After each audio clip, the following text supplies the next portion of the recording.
Part 1. For 10 long years, the messages kept coming. They arrived in sleek silver drones that blinked into existence near Earth's orbit, humming softly before broadcasting their formal summons to the leaders of Sol system. The Galactic Concordance Council, a gathering of over 200 alien species from across the spiral arm, wanted Earth to send a representative. They wanted humanity to join the galactic community, to sit at the table to speak and be heard, but Earth never answered. At first, the Council assumed it was a mistake. Maybe the drones malfunctioned. Maybe humanity hadn't understood the protocol. So they sent more, clearer messages, translated into every major human language. Still silence, no reply, no acknowledgement. No ships arriving at the neutral meeting zones. Nothing. To the Council, this was baffling. Most young species jumped at the chance to be recognized. They sent eager diplomats, flashy envoys, even ceremonial gifts. But Earth? Earth stayed quiet. Hidden behind its moon, wrapped in its storms and cities, it simply ignored them. The truth was, Earth had good reason to stay silent. 50 years earlier, during the First Contact War, humanity had barely survived an unprovoked attack by a scout fleet from the Virex Dominion. The war lasted only 18 months, but it left scars. On the planet, on the people, on the collective memory. Millions died. Entire cities were glassed from orbit. In the end, humanity won. Not through superior numbers or technology, but through sheer stubbornness, clever tactics, and a willingness to fight to the last breath. After the war, Earth's fractured governments made a quiet pact. No more blind trust. No more open doors. Until they were ready, they would watch, learn, and build they did. Deep in the shadow of the moon, past the old Lagrange points, massive construction platforms floated in perfect silence. These were the Aegis yards, hidden behind layers of stealth shielding and signal dampeners. No alien drone had ever detected them. Here, under the watchful eyes of engineers like Frank Delgado, humanity's future was being forged. Frank wasn't a soldier. He wasn't a politician. He was a quiet man from New Mexico who'd once fixed solar panels on Mars colonies. Now he oversaw the assembly of starships unlike anything the galaxy had ever seen, hulls made from layered quantum weave alloys, engines that bent space without tearing it, shields powered by contained micro-singularities. All of it designed not for conquest but for survival. Nearby on a research station buried beneath the ice of Europa, Dr. Lena Ortiz ran final simulations on the fleet's core systems. She had lost her brother in the First Contact War. She remembered the fear, the helplessness, the way Earth's old defenses had crumbled like paper. That would never happen again. Not if she had anything to say about it. Lena's team had cracked fusion stability, perfected neural-linked navigation, and even developed a new form of communication that traveled faster than light without breaking causality. They called it echo-linking. It wasn't magic. It was just physics. Human physics refined through decades of trial, error, and sacrifice. Back on Earth, in a quiet office in Geneva, Carla Ruiz studied the latest council summons. She was one of the few who knew about Project Aegis. As a senior advisor to the Unified Earth Directorate, she understood the delicate balance they walked. Too soon, and they'd provoke a preemptive strike. Too late, and the galaxy might move on without them. Or worse, decide humanity was a threat that needed managing. She read the message again. It was polite, formal, almost gentle. But beneath the words was an edge. Comply or be left behind. Carla sighed and deleted it. Not out of arrogance, out of caution. Earth wasn't ready to show its hand. Not yet. Meanwhile, on Mars, Captain Derek Boone stood on the observation deck of the UNS Vanguard, the first true capital ship of the new human fleet. He watched as robotic arms welded the final armor plates onto its bow. The ship was massive, over 3 kilometers long, shaped like a blade with wings of energy dissipators. It carried no planet-killer weapons, no doomsday devices, but it could outmaneuver any known warship, absorb hits that would vaporize lesser vessels and vanish from sensors in less than a second. Boone had fought in the last war. He'd seen what happened when humanity was caught unprepared. Now he trained crews not just to fight but to protect, to hold the line, to give Earth time. The galaxy thought humanity was weak because it stayed quiet. They mistook silence for fear. But silence can also be strategy. And patience can be power. Years passed. The council grew impatient. Some species began calling humans ghosts, present but unseen, real but unreachable. Others whispered that Earth had collapsed into civil war, that the species had destroyed itself after the war. A few even suggested sending an inspection team to Sol's system by force, but the concordants held back, partly out of protocol, partly out of lingering respect for how fiercely humanity had fought the Virex, and partly because, deep down, they weren't sure what they'd find if they went looking. What they didn't know was that every day, more ships joined the hidden fleet. Not just warships, but support vessels, medical cruisers, supply tenders, all built with the same quiet precision. Factories on Ceres churned out components. Asteroid refineries provided raw materials. Even the old orbital stations around Earth had been retrofitted into command hubs. Humanity wasn't hiding because it was broken. It was hiding because it was becoming something new. Frank Delgado often looked out at the half-finished hull of the Endurance, the fleet's second flagship, and smiled. "We're not asking for a seat at their table," he'd say to his team. "We're building our own." Lena Ortiz, reviewing another successful test of the Echo-Link network, felt a quiet pride. They weren't just matching alien tech anymore. They were surpassing it, in ways the galaxy couldn't even imagine. And Carla Ruiz, still deleting summons after summons, knew the day would come when Earth would finally respond. Not with words, not with pleas, but with presence. Until then, they waited. They built. They prepared. The galaxy kept talking.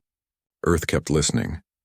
And in the dark between the stars, a fleet grew, silent, strong, and ready.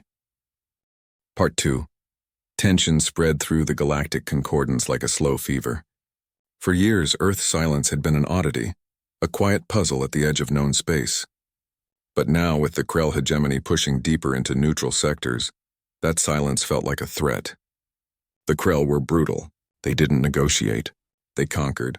And their war fleets were already burning through systems that bordered human space. The concordance needed every ally it could get. Yet Earth still refused to answer. Counselor Vex of the Zenthari, a tall, silver-scaled diplomat known for his sharp tongue and sharper politics, stood before the Grand Chamber on Zenith Station and demanded action. "We have sent 17 formal summons," he said, his voice echoing through the domed hall. 17, and not one reply. Are they deaf? Are they dead? Or are they simply too arrogant to care? Murmurs rippled through the crowd of delegates, avian diplomats from the Lithari, gelatinous thinkers from Xylos, armored envoys from the Dron Collective. None had ever met a human. Most had only seen old war footage from the First Contact conflict. To them, humanity was a rumor wrapped in mystery. The council debated for days. Some argued for patience. Others wanted sanctions. Blockades, trade bans, even the removal of Earth's protected neutral status. In the end, they chose a final warning. A last chance. They sent one more message, this time not as a request, but as an ultimatum. Earth must send a delegate to the emergency session at Zenith Station within 30 standard cycles, or be declared non-compliant and subject to full concordance restrictions. The drone carrying the message arrived near Mars orbit.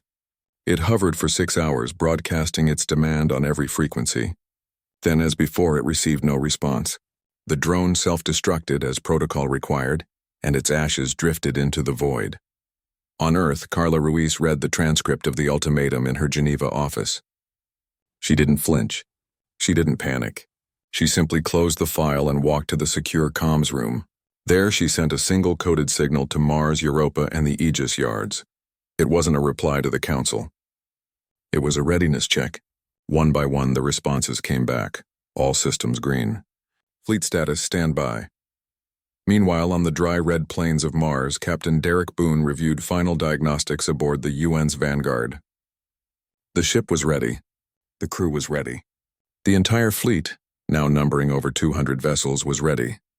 They had trained for this moment for years. Not for war, but for arrival. For showing the galaxy what humanity had become. Back on Earth, Frank Delgado stood in the control center of the Luna shipyard, watching as the last support cruiser, the Horizon, detached from its construction cradle. Its engines glowed a soft blue as it drifted into formation with the others. No mistakes now, he muttered, though he knew his team wouldn't make any. They had tested every system 1,000 times. Every weld, every circuit, every shield generator had been checked and rechecked. This wasn't just pride. It was survival.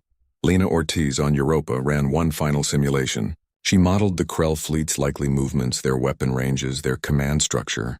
Then she overlaid human response protocols. The results were clear. If the Krell attacked Zenith Station, the human fleet could stop them without firing a single destructive shot. Disabling pulses, gravity traps, sensor scrambles. All non-lethal, all precise. Lena smiled. They wouldn't just prove they were strong. They'd prove they were wise. The Concordants, unaware of any of this, prepared for the emergency session. Delegates arrived from across the galaxy, their ships docking at Zenith Station's massive arms. The station itself was a marvel, a ring of habitats, meeting halls, and observation decks orbiting a blue giant star. It was neutral ground, protected by ancient treaties and layers of defense grids. Or so they thought. Counselor Vex gave interviews to galactic news streams. If Earth chooses isolation, he said, then let them rot in it. The galaxy moves forward with or without them. His words were broadcast to billions. Few noticed the flicker of worry in his eyes. He didn't fear Earth's weakness. He feared what might happen if Earth was stronger than anyone believed. 30 cycles passed. The session began. Delegates filled the grand chamber, their voices rising in anxious debate. Where was Earth? Had they finally collapsed? Or were they planning something? No one knew. But the absence hung heavy in the air like a storm waiting to break. On the bridge of the Vanguard, Captain Boone stood tall. He wore a simple uniform, dark gray with silver trim. No medals, no flashy insignia, just the symbol of Earth, a blue circle with a white curve like a planet seen from space. Around him, his crew worked in calm silence. They had trained for this. They had waited for this. Now it was time. Signal the fleet, Boone said. All ships, prepare for jump. Across the Sol system, hidden in asteroid belts and dark craters, human vessels powered up their drives. On Luna, Frank Delgado watched the launch sequence with folded arms. On Europa, Lena Ortiz held her breath. In Geneva, Carla Ruiz turned off her console and looked out the window at the night sky. Far beyond the orbit of Neptune, the first human fleet in history gathered in perfect formation. Engines hummed. Shields charged. Navigation locks engaged. There was no fanfare. No announcement. Just a quiet command from Boone. Jump. And then in less than a heartbeat, they vanished. At Zenith Station, the session droned on. Counselor Vex was mid-sentence, criticizing Earth's childish refusal to engage when the alarms began. First, a low chime. Then a red pulse across every screen. Then the voice of the station's AI, calm but urgent. Unknown fleet emerging from hyperspace. Count 212, origin Sol system. Identity human. Silence fell over the grand chamber. Every delegate froze. Every eye turned to the main viewport. Outside, against the backdrop of the blue giant star, space itself seemed to ripple. Then one by one human ships appeared, not in chaos but in perfect order. The Vanguard led the way, flanked by destroyers and cruisers all glowing with soft blue energy. They formed a wide ring around Zenith Station, engines idling, weapons dark. No threats. No demands, just presence. Counselor Vex stared, his mouth slightly open. He had expected ghosts. He got a storm. On the bridge of the Vanguard, Boone watched the alien ship scramble into defensive postures. He didn't react. He simply said, hold position. Maintain silence, the humans had come. Not as beggars, not as soldiers, but as equals. And the galaxy, for the first time in decades, had nothing to say. Part 3. Zenith Station hung in silence, wrapped in the blue glow of its star and the sudden shadow of human ships. Inside the grand chamber, panic flickered like static across the faces of 200 alien species. No one moved. No one spoke. Even Counselor Vex, who had mocked Earth just moments before, stood frozen, his silver scales dull with shock. The humans had arrived, not with words, not with warnings, but with a fleet so vast and so quiet, it felt like the stars themselves had shifted. Captain Derek Boone stood on the bridge of the Ewan's Vanguard, his hands clasped behind his back. He watched the alien vessels on the main display, scrambling, powering up weapons, sending frantic signals. He gave no order. The human fleet held its position, engines humming at idle, shields glowing faintly. They were not here to fight, not yet. They were here to be seen. Down on the station, Carla Ruiz's name flashed across every diplomatic terminal. Delegates demanded answers. Who was she? Where had she been? Why now? But Carla wasn't on Zenith Station. She was still on Earth watching the live feed from Geneva. She saw the fear in their eyes. Good, she thought. Let them be afraid. Not of violence, but of what they had ignored for so long. On Europa, Lena Ortiz monitored the fleet systems from her icy lab. Every ship reported stable. Every shield held. Every sensor array functioned perfectly. She also watched the Krell fleet's movements. They were close, too close. Their scouts had already entered the outer rim of the Zenith system. They had seen the human arrival. And they were coming. Frank Delgado, back at the Luna shipyard, received a priority message from Boone. Stand by for possible engagement. Frank didn't reply. He just nodded to his team and activated the emergency relay. If the Krell attacked, backup ships hidden near Saturn would jump in within minutes. Humanity had planned for this. Every angle, every risk. Inside the grand chamber, the silence finally broke. A delegate from the Lithari, a bird-like species with feathered crests, rose and asked, voice trembling, "What do you want?" The question echoed through the chamber. All eyes turned to the main screen where the Vanguard hung like a silent sentinel. Boone didn't answer. Not yet, he waited.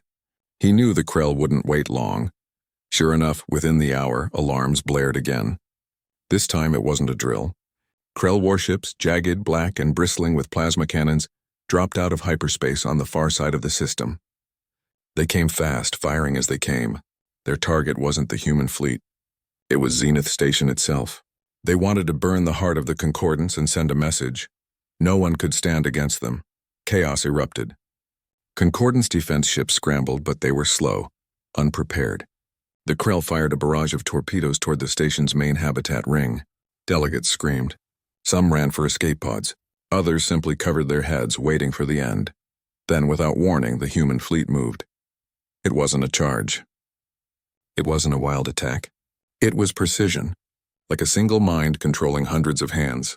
Destroyers peeled off from the main formation, streaking toward the incoming torpedoes. Their hulls shimmered as they activated gravity shears, fields that bent space just enough to nudge the warheads off course. The torpedoes veered harmlessly into empty space and detonated far from the station. At the same time, cruisers like the Endurance and Liberty locked onto the Krell ships. But they didn't fire lasers or missiles. Instead, they unleashed focused EMP pulses, clean, non-lethal bursts that fried only the Krell's weapon systems and navigation controls. One by one, the black warships went dark. Their engines sputtered. Their cannons fell silent. They drifted helpless but intact. No Krell died. No hulls were breached. No debris clouded the system. In under 3 minutes, the entire Krell strike force was neutralized. On the bridge of the Vanguard, Boone finally spoke. Send the data packet. A single transmission shot out from the human fleet, a compressed file containing schematics, energy readings, and technical summaries of their shielding, propulsion, and defense systems. It was sent not just to Zenith Station, but to every major government in the Concordance. A gift, a warning, a statement. Then Lena Ortiz's voice came through the fleet-wide channel, calm and clear. She had agreed to speak just this once. "We didn't come to join your council," she said. "We came to show you we've outgrown the need for permission." Her words played across every screen on Zenith Station. Delegates stared in stunned silence. Councillor Vex sat down slowly, his arrogance gone. He finally understood. Earth hadn't been hiding out of fear. They had been building something the galaxy couldn't match, not with brute force, but with intelligence, restraint, and unity. The Krell ships, now powerless, floated like dead insects in space. Concordance rescue teams moved in to secure them. No one fired a shot. No one shouted. The crisis was over, not with blood, but with control. Back on Earth, people watched the news with quiet pride. There were no celebrations, no parades, just a deep sense of relief. They had shown the galaxy who they were, not as victims of the past, but as guardians of the future. Frank Delgado looked up at the stars from the surface of the moon and whispered, "We're not ghosts anymore." Lena Ortiz shut down her console and walked outside her lab, stepping onto the frozen surface of Europa. Above her, Jupiter loomed large and red. She felt no joy, only resolve. This was only the beginning. Carla Ruiz finally stood from her desk in Geneva. She opened a new channel and sent a simple message to Zenith Station. Earth is ready to talk, on equal terms. And Captain Boone, still standing on the bridge of the Vanguard, gave his final order of the day. Hold position. We stay until they understand. The human fleet remained silent and strong, a wall of steel and light between chaos and peace. The stars watched, and for the first time the galaxy listened. Part 4. In the days that followed, Zenith Station became a place of whispers. Delegates who once strutted through its halls with pride now moved quietly, eyes darting toward the viewport where the human fleet still hovered. The Krell ships, now boarded and secured by Concordance peacekeepers, sat like broken toys in the docking bays. No one had died. No shots had been fired in anger. And yet everything had changed. Counselor Vex did not speak during the emergency sessions. He sat in the back, scales dim, hands folded. His earlier mockery now felt like a child's boast in the face of a storm. Other delegates avoided his gaze. They were too busy studying the data packet Earth had sent. It was not a threat. It was a lesson. Page after page showed human technology that defied known physics. Shielding that absorbed energy instead of blocking it. Engines that folded space without tearing it. Medical bays that could regrow limbs in hours. Most shocking of all was the section on non-lethal warfare. The EMP pulses, the gravity shears, the sensor ghosts. They were all designed to stop, not kill. The galaxy had spent centuries perfecting destruction. Humanity had spent decades perfecting protection. Carla Ruiz finally arrived at Zenith Station aboard a small diplomatic shuttle. She wore a plain gray suit, no insignia, no escort. When she stepped onto the docking platform, a hush fell over the gathered crowd. She didn't smile. She didn't bow. She simply walked to the center of the chamber and waited. The Concordance Council, shaken but curious, called a closed-door session. Only senior delegates were allowed. Carla stood alone at the speaker's podium. She did not raise her voice. She did not plead. She explained. "We ignored your summons," she said. "Not because we feared you, but because we were not ready to be seen. After the first contact war, Earth chose silence not out of weakness but out of caution. We watched. We learned, we built. And now we are here, not to ask for a seat but to offer a choice." She laid out Earth's terms. No permanent seat on the council. No binding treaties. But limited cooperation. Shared research on clean energy. Joint patrols along the Krell border. And open access to human medical tech for humanitarian crises. In return, Earth asked only for respect, and for the Concordance to stop treating Sol System as a backwater to be managed. The room was silent. No one argued. No one interrupted. They had seen what humanity could do. They had seen how it chose not to use that power for conquest, but for defense. That restraint spoke louder than any weapon. Meanwhile, aboard the Yuan's Vanguard, Captain Boone met with his senior officers. The fleet would remain stationed near Zenith for now. Not as occupiers, but as a stabilizing presence. Frank Delgado sent updates from Luna. 3 new support ships were nearing completion. Lena Ortiz, now coordinating with Concordant scientists, began setting up a joint lab on a neutral moon near the station. She insisted all data be shared openly. No secrets. Trust starts with transparency, she told her alien counterparts. Back on Earth, schools, factories, and cities carried on as usual. There were no victory parades. No grand speeches. People went to work, raised their children, looked up at the night sky with quiet pride. They knew what had been done and why. They had not sought glory. They had sought safety, and in doing so, they had earned something far more valuable, recognition. The Krell hegemony, humiliated and confused, pulled back from the border. Their scouts reported not just a fleet, but a wall of calm resolve. They had expected fear. They found discipline. They had expected chaos. They found order. For the first time in generations, the Krell hesitated. News of Earth's arrival spread faster than any warp signal. On distant worlds, young aliens watched footage of the silent human ships and dreamed of a different kind of strength. One that did not roar, but stood firm. Poets wrote verses about the quiet giants of soul. Philosophers debated whether restraint was the highest form of power. Even old enemies of humanity, like the Virex Dominion, sent quiet inquiries about trade. Carla Ruiz spent her evenings walking the observation decks of Zenith Station. She often stood beside delegates from species she had only read about. They asked her questions, not about weapons, but about human art, music, how they raise their young. She answered simply, "We believe in second chances," she said once, "even for those who once tried to destroy us." On Europa, Lena Ortiz worked late into the night, helping a Zelosian scientist calibrate a new shield matrix based on human designs. The alien, a gelatinous being named Core, pulsed with gratitude. "Your people think in curves, not corners," Core said through a translator. Lena smiled. "We learned that from surviving." Frank Delgado, now overseeing the construction of a new joint shipyard near Mars, received a message from a Dran engineer asking for advice on quantum welding. He sent back full schematics, no fees, no strings. "Pay it forward," he wrote. Captain Boone, for his part, kept the fleet ready but calm. He held drills not for combat but for rescue operations. When a Lithari transport suffered engine failure near the station, human shuttles were the first to respond. They fixed the ship, shared food, and left without fanfare. The galaxy began to understand. Humanity was not here to rule. They were here to stand beside others, not above, not below, but equal. And in that equality, something new began to grow. Not an empire, not an alliance, but trust. Slowly, carefully, the stars started to feel a little less lonely. Months passed, and the human fleet remained near Zenith Station, not as a threat, but as a quiet promise. The Concordants, once skeptical, now looked to Earth not with suspicion, but with cautious hope.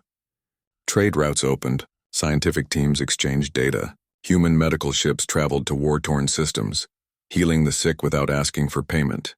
They did not preach. They did not demand loyalty. They simply helped. Carla Ruiz stayed on Zenith Station, not as a delegate, but as a bridge. She met daily with leaders from across the galaxy, listening more than she spoke. When the Lithari asked for help rebuilding their orbital farms after a solar flare, Earth sent engineers and seeds. When the Xylosians struggled with a failing climate grid, Lena Ortiz sent a team with new atmospheric stabilizers. Each act was small, but together they built something rare. Trust. Back on Earth, life returned to its rhythm. Children went to school. Farmers worked their fields. Artists painted the stars not as distant points of light, but as neighbors. The war was not forgotten, but it no longer defined them. Humanity had proven it could stand tall without striking first. That knowledge settled into the bones of the species like deep roots. Captain Derek Boone still commanded the UNS Vanguard, but his role had changed. He no longer trained for battle. He trained for rescue, for aid, for peacekeeping. His fleet patrolled the edges of concordant space not to guard borders, but to watch for trouble and stop it before it grew.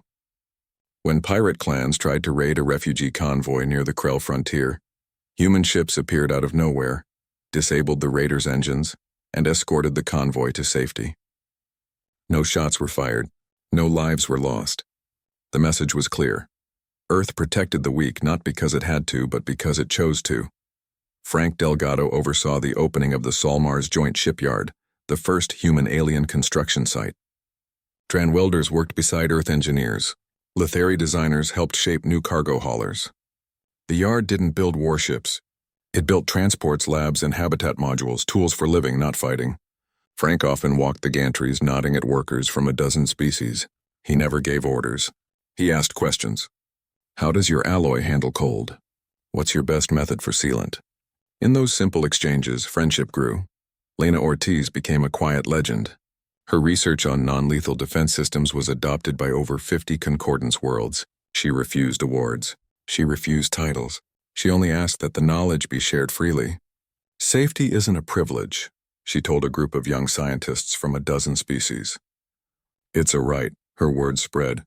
Schools on distant planets began teaching human ethics alongside physics and math.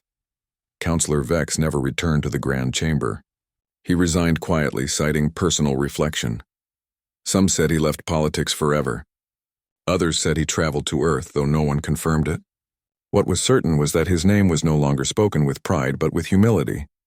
The galaxy had learned a hard lesson. Silence does not mean weakness. It can mean preparation. It can mean wisdom. The Krell hegemony, watching from afar, did not attack again. They studied the human fleet's movements, their restraint, their unity. Slowly, even they began to change. A small Krell faction reached out through secret channels, asking about trade in rare minerals. Earth responded with a simple offer: fair prices, no weapons, and open inspections. The talks were slow, tense, but ongoing. Peace, it seemed, could grow even in the hardest soil. On Zenith Station, a new tradition began. Every cycle, on the anniversary of the human arrival, delegates gathered on the main observation deck at dawn. They did not hold ceremonies. They did not give speeches. They simply stood together and watched the human fleet, still there, still silent, still strong. It had become a symbol, not of power over others, but of strength for others. Carla Ruiz stood among them one morning, wrapped in a light coat against the station's cool air. A young Lithari child tugged her sleeve and asked, "Why did your people wait so long to come?" Carla knelt and smiled. "Because we wanted to come not with empty hands, but with something to give." The child nodded as if that made perfect sense. Back on Earth, in a small town in New Mexico, Frank Delgado visited his old home. He sat on the porch with his granddaughter, pointing out constellations. "That one," he said, "is where Zenith Station is." She asked if humans were heroes now. He shook his head. "We're just people who finally learned how to listen and how to help." Lena Ortiz returned to Europa for a short visit. She stood on the ice looking up at Jupiter and thought of all the lives saved because someone chose not to fire a weapon. That, she believed, was the real victory. And Captain Boone aboard the Vanguard received a message from Earth Command. It was simple: "You may stand down when ready." He read it, then looked out at the stars. The fleet was needed here, for now. So he sent back one word: stay. The galaxy had once thought humanity was too small to matter, too quiet to count, too broken to rise, but Earth had not needed their approval. It had built in silence, acted with care, and stood without arrogance. And in doing so, it had changed everything. Now, when species spoke of strength, they no longer meant only weapons or numbers. They meant restraint. They meant courage to wait. They meant the will to protect without destroying. And when Earth finally spoke, the stars did not just listen, they leaned closer, as if to hear a truth they had long forgotten. Humanity was not the center of the galaxy, but it had become its conscience, and that was enough.